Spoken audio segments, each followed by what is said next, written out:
অভ্যুত্থানের পরে রাষ্ট্র মেরামত করবার জন্য যে রিজাল বা ব্যক্তিত্বের দরকার ছিল, অভ্যুত্থানের আগে যারা অভ্যুত্থান করেছে তারা অতীতের সমস্ত বিপ্লব অধ্যয়ন করে, পাঠ করে, জাতিকে উদ্বুদ্ধ করে বিপ্লব করেছে। বিপ্লব ধরে রাখতে তারা পারে নাই, যার জন্য এখন নতুন একটা লড়াইয়ের ক্ষেত্র তৈরি হয়ে গেছে। আশেপাশে কোথাও আজান হচ্ছে? আশেপাশে আজান হলে বয়ান বন্ধ থাকবে।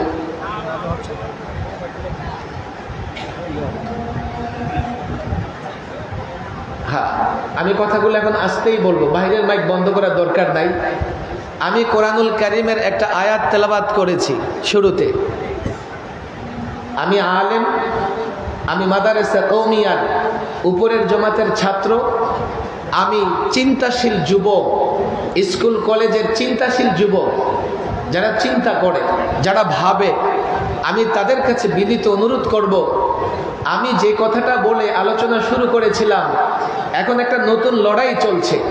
এই লড়াইটা হচ্ছে একদিকে জ্ঞান, আরেকদিকে মূর্খতা। একদিকে জ্ঞানী, আরেকদিকে মূর্খ।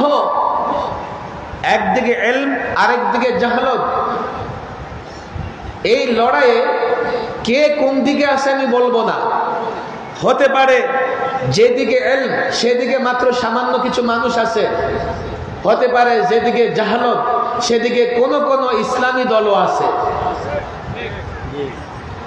যদি বলি একদিকে ইলম একদিকে জাহালত, হতে পারে ইলমের জায়গায় মুসলিমে কিছু মানুষ আছে, আবার জাহালতের জায়গায় ইসলামী দলও আছে, পীরও আছে, মুফতি সাহেবও আছে। অসম্ভব কিছু নয়।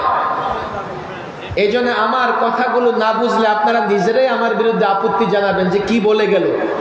যেহেতু আমি সুযোগ পাইছি কিছু কথা তো বলবোই। সূরাতুল মায়েদার এই আয়াতটা আপনারা সামনে রাখেন। মুরব্বীদের কথা না বললে ভালো। সূরাতুল মায়েদা আয়াত নাম্বার কত? 104। নোট করে রাখেন যাতে আমারে গালি দিতে না পারেন।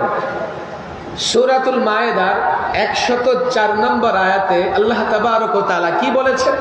ওয়াইযা কিলা লাহুম তাআলাউ তাআলাউ,